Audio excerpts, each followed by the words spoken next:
Okay. This is going to be a Magic the Gathering Commander deck tech for Wernog and Hargilde. So sorry if I'm mispronouncing the names of these cards, but this is actually the first Magic the Gathering deck tech I've made in a while. I have gotten rid of cards and bought cards since the last time I've done a Magic the Gathering video here, so please bear with me as you may see some familiar cards and some not so familiar cards for me. I am building up my collection again. But Wernog and Hargilde, this is an artifact deck. It does have the Blasting Station Infinite combo in it. We'll go over that in a little bit, but these are mostly its Esper sort of artifact value deck. It's my first time trying it out, trying this sort of thing. I hope it goes well. I haven't actually played with it yet. The day that I upload this, though, I should be playing with it, though. I'll be taking it to my game night at my local game store. Hargilde is basically mana rock for artifacts, and Wernog creates artifacts and is card draw, and it helps a lot. Moving straight into the deck, we've got the lands, we've got the command zone, or the command tower, pardon me, not command zone. Great podcast though. Arcane Sanctum, Esper Panorama, Zuri's Chancery, Resolve Basilica, Dimir Aqueduct, Tranquil Cove, see if I can pronounce everything, Sajiri Refuge, Scared Baron, Yarwile Refuge, Dismal Backwater, Path of Ancestry, Palomar Depths, Gargoyle Castle. It creates an artifact creature, which obviously this deck is going to really like. Tomb of the Spirit Dragon for low on life. We can use this to start gaining life mid to late game if some sort of aggressive deck comes at us super quickly, trying to combo off. Reliquary Tower, Rogue's Passage, just in case we can't go infinite, we can always sneak some extra damage in with our creatures. Ash Baron, and then a bunch of planes. Obviously, someone else can count those in the comments of this video. Islands, of course, once again, I'm not counting these out loud. And just see how many there are.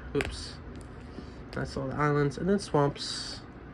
It's a mix of a bunch of different swamps, and I haven't really stuck to one art for all of these.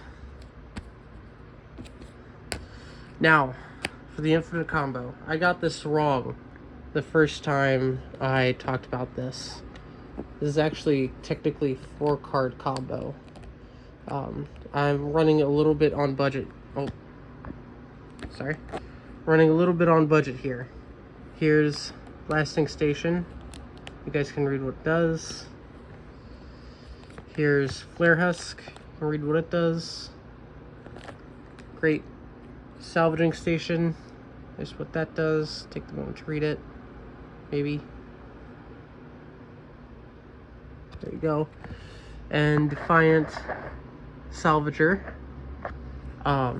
Basically, the whole point of this is to make sure you're sacking the Germ Token and the Flare Husk to Defiant Salvager and Blasting Station, and then returning the Flare Husk with the Salvaging Station, which will of course bring the Germ back to do it all over again.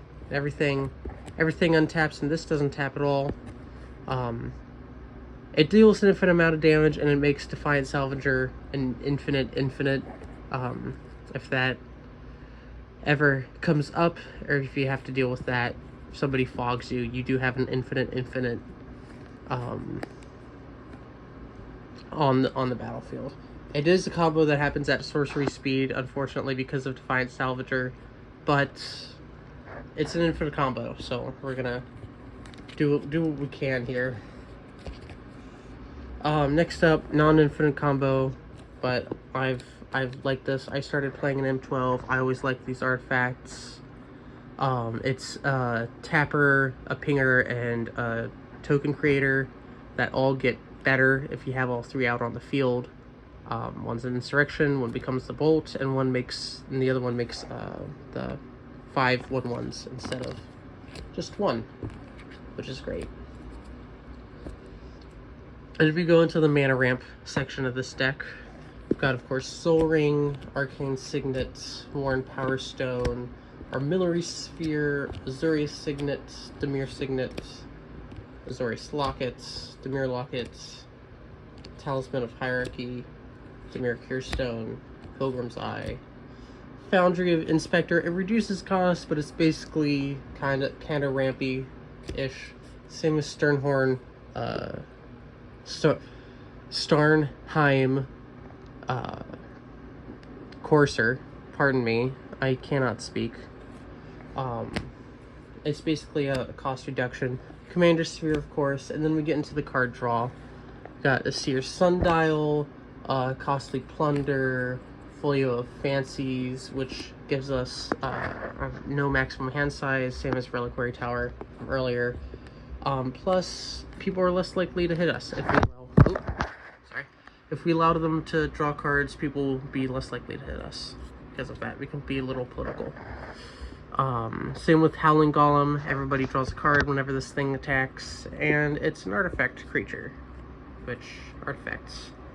Esper Charm, card draw, and removal, which is great. Unstable Obelisk. It's mana ramp and removal. We're getting to the removal section of this. It's Not of This World, which is it's a counter spell. It's very interesting. I like it. Yari Disruption, which is a counter spell and a land, which I like. Got Meteor Golem, which is an artifact creature and it blows something up upon entering. Absorb, Devious Cover-Up, Tail's End, Solemngar's Command, Dissipate, pardon me, I'll make sure everything's in a stack over here. Misdirection, good old counterspell, and Annihilate, and Bone to Ash. And then we get into our final main category before we get to the rest of the deck, which is our board wipes. Here's our Phyrexian Rebirth, which creates an artifact creature, which is great. Ingarrick's Wake, which does not kill our creatures. And a Necromantic Selection, which is a Necromantic Selection. And All Is Dust, which we're running, of course, a lot of artifact creatures, a lot of artifacts. This is kind of ish one-sided if you set it up right. It works out sometimes. Sometimes you hit some of your own stuff. Just got to be careful with playing it, but mostly it's good for us. Got an 8.5 tails, which is to give us protection in the middle of combat. Obviously, we have a lot of combo pieces. Protecting them is very important to this deck. Court of Grace. Monarch's always fun. I always try to bring Monarch into any commander game that I play. Plus, this gives us a lot of flyers. It's a lot of blockers. People are going to be attacking us, seeing what we're doing, trying to take us out of the game. It's good for giving us blockers while we try to set up. Fact or Fiction is basically to help us get combo pieces. If we have an alliance, we can try and talk our allies into helping us get our combo pieces. Windkin Raiders, once again, another flyer. It's another blocker. It has Improvise. I know it costs a lot for a 4/3, but it has Improvise, which it doesn't... We don't really matter with some of the artifacts that we're tapping. You can tap that Seer Sundial to pay for this, and it doesn't really matter that we tap Seer Sundial, which is great. Mask of Grizzlebrand. If we get low on life and we need evasion, this thing's great. Plus, it's an equipment. Plus, it'll draw us cards at some point, which is great. Phylactery Lich, pardon me. This is just a nice big 5/5 beater that has indestructible. It's hard to get rid of. That I guess synergizes a little bit with artifacts, kind of ish. I just like it. Mirror Retriever. A lot of our artifacts are going to get blown up at some point, and this will help get these artifacts back. If somebody blows up one of our combo pieces, we could try and use Mirror Retriever to get it back. Dragon's Claw. I know this deck isn't really running any red spells. There are a lot of red decks in my meta, basically, at the card shop that I go and play at. So I have this in here. You can change this out for any other card, really, that helps you gain life. This is just to keep you ahead against aggressive decks, basically. Cloak of the Bat. Once again, flying is important. Haste is good in this deck for some things, for some creatures. But mostly we're looking at the giving creatures flying. Here's another artifact creature that gives us Monarch. Monarch is always fun, like I've said. And it's an artifact. Goldforged Sentinel. It's a 4/4 flyer. Most flyers in my commander meta don't really go past 4/4, so it's going to be a good blocker. Wormcoil Engine is a Wormcoil Engine. I don't know why you wouldn't want to play a Wormcoil Engine, because it's pretty dang good. Arcbound Lancer. It's another artifact creature, which is of course important. The most it's gonna be is a 3/3, or pardon me, no, it's a 4/4. I get Modular and I think Sun Burst. It's Sun something from the same block mixed up, but it's it helps buff up creatures when it dies, which is helpful in some cases. Of course, then have a Memnarch, just like 9.5 Tails before. We could pull some shenanigans trying to protect our things, because we're revolving around a couple of specific cards in this deck. Memnarch helps protect those cards, and it's a big target for removal. We would honestly much rather have Memnarch removed than any of our other combo pieces. Outer Deep Fiend is another, just a big threat. It has flash. It could potentially save us from game-ending swings during games. It's an 8-drop, but most of the time you are holding up a lot of mana in this deck. Skymark Rock, once again, another flyer. It's a good defender, and when it attacks, it basically bounces small things. Sometimes it helps to bounce that whatever, like Mana Dork or whatever's out on the field, or what's the thing from Avacyn Restored? It's the vampire that drains everybody whenever you sacrifice a creature. It helps deals with things like that temporarily. Plus, it's a 3/3 body, which is generally good. Jelaine Sphinx. It's a good defender. It has vigilance. It's a flyer, and it gives us a buff whenever we're trying to be aggressive in this deck. I know we generally don't want to be aggressive in this deck, but sometimes we do, and Jelaine Sphinx helps us with that. Glass Dust Hulk. This is to help us. It's cycling, which sometimes gets us into combo pieces. We don't really have any tutors in this deck, I don't think.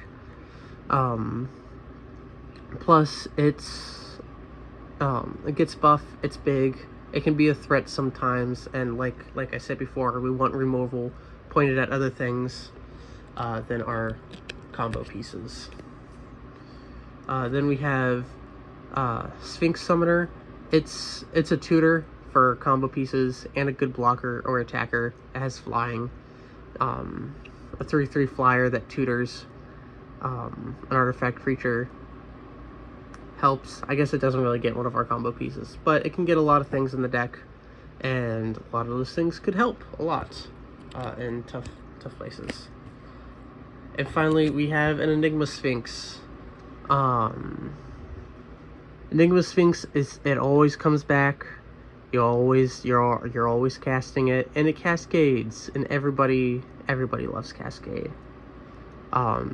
Cascade, it helps you pour through a lot of your deck sometimes. It helps get you right into the right pieces.